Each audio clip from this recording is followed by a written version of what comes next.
Hello and welcome. As you can tell by the title, I'm the obsessed movie man, O.M.M. I've been preparing for this day ever since 2008. What happened in 2008? The Dark Knight happened in 2008! Going into this movie, I don't think many people were expecting this to top the previous film, Batman Begins, from director Christopher Nolan. None of us knew, however, that we were all going to be very wrong. I've gone over the history of the Batman film, so I don't think I need to go over it again, but it probably would be worth noting a little bit of information on the Nolan series. Christopher Nolan was set to direct a more serious reboot of Batman, attempting to recapture the dark tone that was lacking from the Schumacher series. Christian Bale was cast as Batman, alongside other actors such as Katie Holmes as love interest Rachel Dawes, Michael Caine as Alfred, Morgan Freeman as Lucius Fox, and Gary Oldman as Commissioner Gordon. This series was going to present Batman in a realistic light, trying to capture what Batman would be like in the real world. I believe that the filmmakers succeeded in their goal with Batman Begins, though I still do not think it beat Tim Burton's Batman. The Dark Knight, however, probably did. The Dark Knight picks up after the events of Batman Begins, with Batman continuing his crusade to take down the Falcone crime family. Batman and Gordon aren't the only ones facing the mob. They now have District Attorney Harvey Dent, played by Aaron Eckhart, as an ally. Their fight against the mob is put on hold, however, with the emergence of a criminal known only as the Joker, played by Heath Ledger.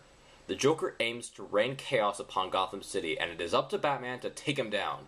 Many other subplots unfold, such as the love triangle between Bruce Wayne, Harvey Dent, and Rachel Dawes, played by Maggie Gyllenhaal, the ramifications of a certain device that is being developed at Wayne Enterprises, the downfall of Harvey Dent, and the ethical dilemma that Batman faces. Should he kill the Joker in order to prevent more deaths?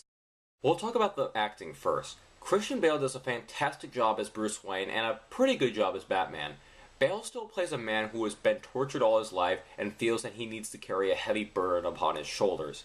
I really enjoy seeing the emotional conflict that this Bruce Wayne faces, and then see how Bale acts it out. Probably the best example is right after Rachel dies and Bruce contemplates if she had died because of him. Looking at that scene, it makes me realize that even Batman is human. I know that goes without saying, but looking back at the other films, Bruce Wayne always seemed to be fairly stoic and lifeless, whereas Bale demonstrates that Bruce Wayne can have breaking points, just like everyone else. As far as him being Batman goes, I don't think it's terrible. I just don't think it's the best. He's physically fit, the costume was alright. I hate to say it, but I think that the main problem is the voice. I don't hate the voice because I understand the reasoning behind it. He's disguising his voice. But most of the time, his voice is way too over the top and pretty hard to take seriously. It wasn't even this bad in Batman Begins, so whether this was a directing or acting decision, it was a really bad call to overuse this. How dare you ridicule my voice? I am the voice of an angel. I am the voice of a choir girl. My voice is amazing. I'm Batman. The other actors do a good job as well. Michael Caine still remains as the voice of reason in his role as Alfred, giving many wise and heartfelt speeches. Morgan Freeman gives a great performance, as usual, as Lucius Fox. He's insightful, witty, and a bit of a smartass, but when he needs to be serious, he becomes very serious and proves that he is someone that you don't want to get upset. Aaron Eckhart does a phenomenal job as the conflicted Harvey Dent. I will go into more depth when talking about this character, but for now I will just say that Mr. Eckhart is probably the third best actor in this film. The second best actor would have to be Gary Oldman as Commissioner Gordon. As usual, Gary Oldman does an excellent job with the role he has been given. As I've said before, Mr. Oldman is a terrific character actor who completely transforms into the character he plays. He loses himself so much in the role that I feel like I'm not watching Gary Oldman, but instead, I'm looking at the real Commissioner Gordon. Lastly, we have Rachel, played by Maggie Gyllenhaal. While the performance is good from Gyllenhaal, I have to admit that I have never gravitated to the character of Rachel. This doesn't have anything to do with Miss Gyllenhaal. I thought the same thing when Katie Holmes played her. She doesn't seem to be all that likable in the films, though I will admit, I do understand her importance in the films. She's Bruce's moral support, and for a majority of this film, she's the one that gives him hope that he can one day trade in his role of Batman for a normal life. Again, the performance is good, just not the character. We now arrive at the main man himself, the best actor in the film, Heath Ledger as the Joker. I'm a little reluctant to talk about Mr. Ledger's performance, mainly because everything that I'm going to say has pretty much all been said.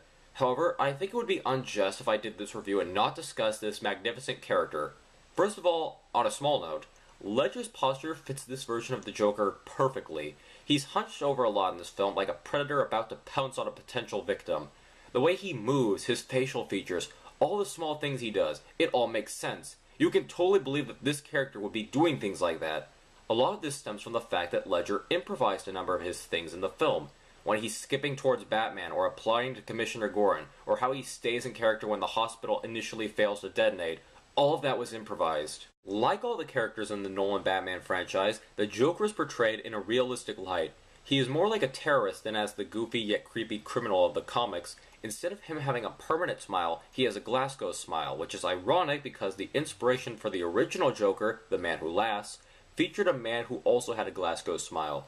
The scars around his mouth play a key part of the Joker because he frequently intimidates people by telling them how he got the scars. Each time he tells someone, though, it's a different story. This appears to be a clear tribute to the comic book The Killing Joke, in which the idea is presented that the Joker constantly recreates his backstory. I think this makes Joker scarier because the audience doesn't know anything about the guy. While Jack Nicholson's Joker was freaky, he wasn't as scary because there wasn't any mystery to him. In that movie, we spent a majority of time explaining Joker's backstory, and the more we spent with him, the more we became accustomed to his randomness and just expected the strange to happen. With Ledger's Joker, the audience is in suspense, terrified of what he's going to do next. Need I bring up the pencil trick scene? Did anyone expect that the Joker was going to shove that pencil of a man's eyeball? I sure as hell didn't. The conflict between Batman and the Joker is probably the best described rivalry I have ever seen. Batman is a crusader for justice who strives to bring order to Gotham, whereas the Joker is a nonsensical response to Batman, who rebukes that offer and attempts to establish chaos. That's another thing I find interesting. Joker and chaos. When he's talking to an injured Harvey Dent, the Joker explains what chaos is, and in this explanation, he claims to just be an agent of chaos. It's basically him saying that he's just a pawn in the grand scheme of things. Maybe he's telling Batman that even if he is stopped, someone else will come along to take his place, which is actually a bit true considering Harvey Dent becomes Two-Face, and in the next movie, we have Bane. I don't think I need to go any further since everyone seems to acknowledge the incredible acting style of Heath Ledger, so I'll end this by saying that Heath Ledger most likely is the best live-action portrayal of the Joker, and it will be very hard for future actors to top him. The cinematography in the film is much improved from Batman Begins, which was very disjointed and made it very hard to see what was going on. The camera picks up many great visual moments, showcasing incredible practical effects. Notable mentioning should go out to the clown ziplining from the building, the Joker's trailer truck flipping over, and the hospital blowing up. The ziplining was done by assistant stunt coordinator Tom Struthers and stunt rigger Kevin Matthews, and they performed this stunt from a 14th story window. The truck flipping over was 100% practical and did feature a real driver behind the wheel. To my knowledge, the truck was flipped over twice, once for a rehearsal to see if it would work, and then another for the actual shot. Then we have the hospital blowing up, which almost didn't work. The explosion stopped halfway through the shooting, only to resume after a brief second of silence. That was all captured on film and appears in the final product. Thankfully, Heath Ledger stayed in complete character, and his improvisation seemed to add a great deal more to the scene. Another interesting thing to mention is that the film doesn't restrict itself to a comic book film. It feels so much like a crime drama. There are so many more legal discussions than there were in the previous film, and a lot of the time, we follow Harvey Dent and Gordon. It's almost like a Law and Order episode. Only if it happens to feature a man dressed as a bat fighting a man dressed as a clown. Of course, I am prepared to admit that there are a few minor criticisms that I have. A lot of the dialogue in this film seems to strictly be exposition.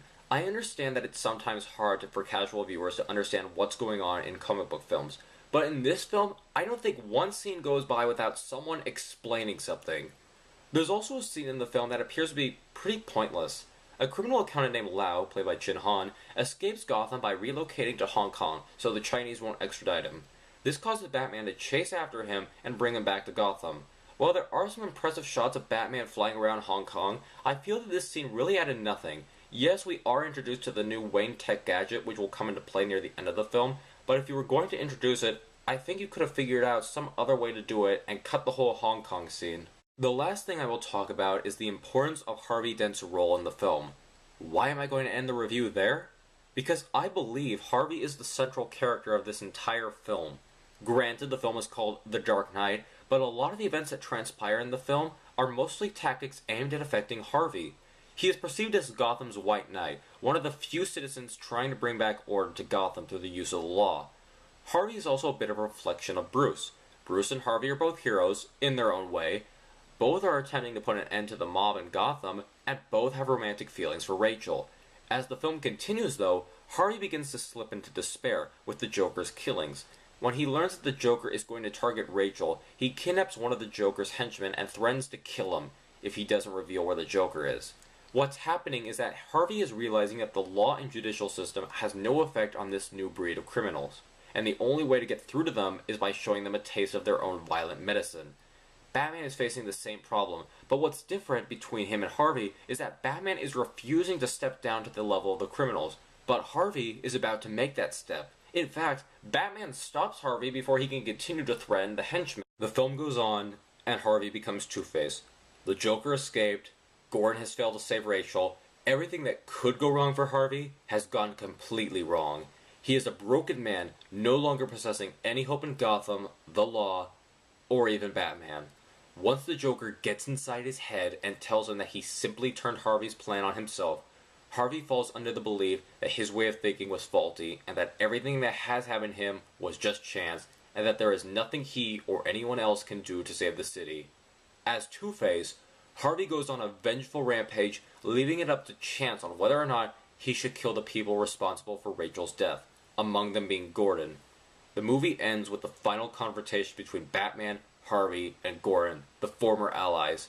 There, Harvey expresses his belief that the only morality in a cruel world is chance, to which Batman responds that it wasn't chance that brought the three men together, it was a decision and a shared longing to bring back justice. After Harvey's death, Batman tells Gordon that he will take the blame for all of Harvey's murders in order to keep hope alive in the citizens of Gotham.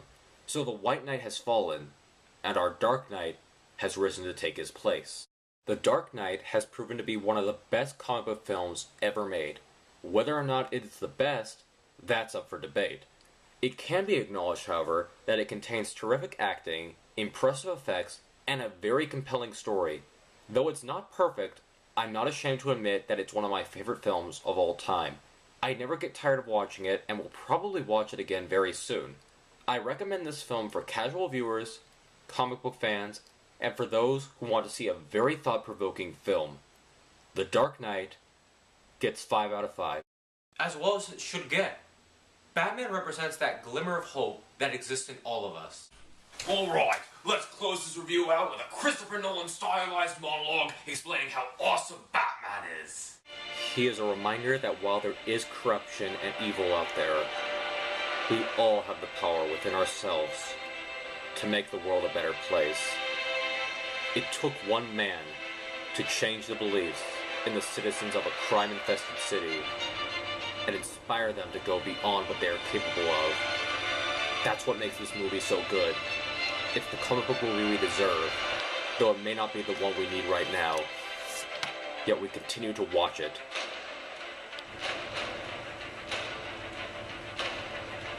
Because it's not just any superhero movie. It's the movie about one of the greatest heroes ever created. We are reminded that Batman is more than a hero. He is a guardian, a watchful protector. This is The Dark Knight.